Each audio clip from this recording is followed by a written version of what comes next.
দীর্ঘ অপেক্ষার পর ২১ বছরে এই প্রথম জগন্নাথ বিশ্ববিদ্যালয়ে অনুষ্ঠিত হচ্ছে জগন্নাথ বিশ্ববিদ্যালয় কেন্দ্রীয় ছাত্র সংসদ যক্ষ নির্বাচন।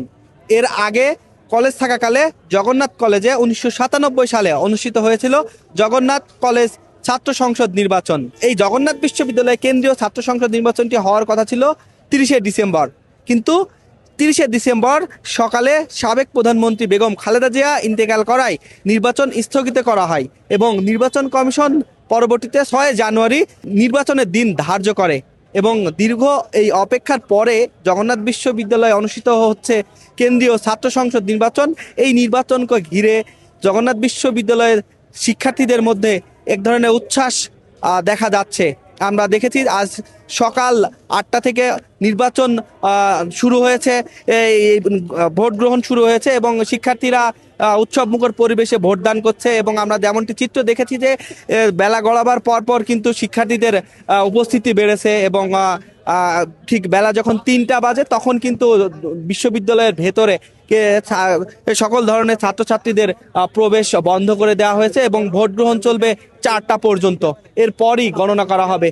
জগন্নাথ বিশ্ববিদ্যালয়ের কেন্দ্রীয় যে অডিটোরিয়াম রয়েছে সেই অডিটোরিয়ামে ভোট গণনা করার জন্য ৬টি মেশিন প্রস্তুত রয়েছে। এই মেশিনগুলোতেই ভোট গণনা করার পরেই কিন্তু ফলাফল ঘোষণা করা হবে।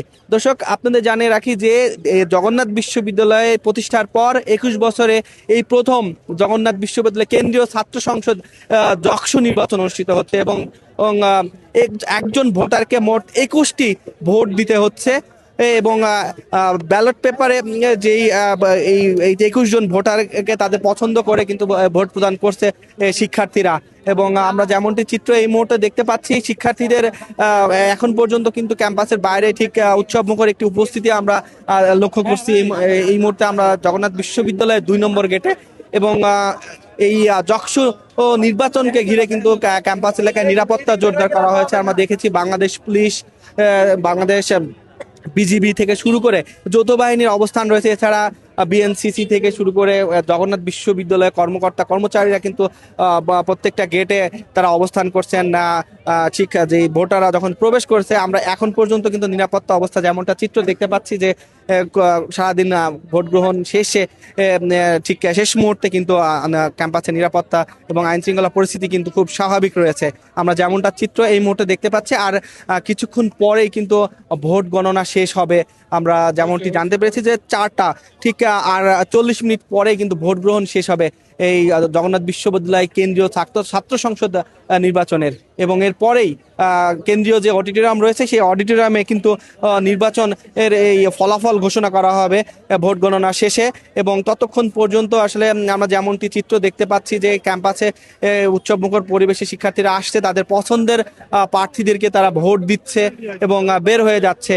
এবং ভোট গ্রহণের ঠিক শেষ মুহূর্ত এই মুহূর্তে আমরা যেমনটি চিত্র দেখতে পাচ্ছি, ক্যাম্পাসের ভেতরেও কিন্তু যেমনটি চিত্র দেখতে পাচ্ছি যে ভোটারদের ব্যাপক উপস্থিতি লক্ষ্য করা যাচ্ছে। এবং নিরাপত্তা পরিস্থিতির কথা যদি বলি, যে বাংলাদেশের এই বিশ্ববিদ্যালয় একটি প্রাচীন একটি শিক্ষা প্রতিষ্ঠান, এটি কলেজ থেকে বিশ্ববিদ্যালয় হয়েছে এবং এরপরেই কিন্তু এই বিশ্ববিদ্যালয়ে ২১ বছরের যাত্রা করার পরে প্রথমবারের মতো অনুষ্ঠিত হচ্ছে কেন্দ্রীয় ছাত্র সংসদ নির্বাচন। এবং এই নির্বাচনকে ঘিরে একই সাথে হল সংসদ নির্বাচন অনুষ্ঠিত হচ্ছে এবং ক্যাম্পাসে একটি উৎসবমুখর পরিবেশ এই মুহূর্তে আমরা যেমনটা চিত্র দেখতে পাচ্ছি যে ভোটাররা ভোট গ্রহণ শেষে কিন্তু বের হয়ে যাচ্ছে। এবং এইটাই ছিল আসলে এই সর্বশেষ আমরা যেমনটি চিত্র দেখতে পাচ্ছি। দর্শক, দীর্ঘ প্রতীক্ষার পর ২১ বছরে প্রথমবারের মতো জগন্নাথ বিশ্ববিদ্যালয়ের কেন্দ্রীয় ছাত্র সংসদ নির্বাচন সুষ্ঠুভাবে এখন পর্যন্ত সম্পন্ন হচ্ছে। বেলা ৪টার সময় ভোট গ্রহণ শেষে কেন্দ্রীয় অডিটোরিয়ামে ৬টি মেশিনে ভোট গণনা শেষে ফলাফল ঘোষণা করা হবে।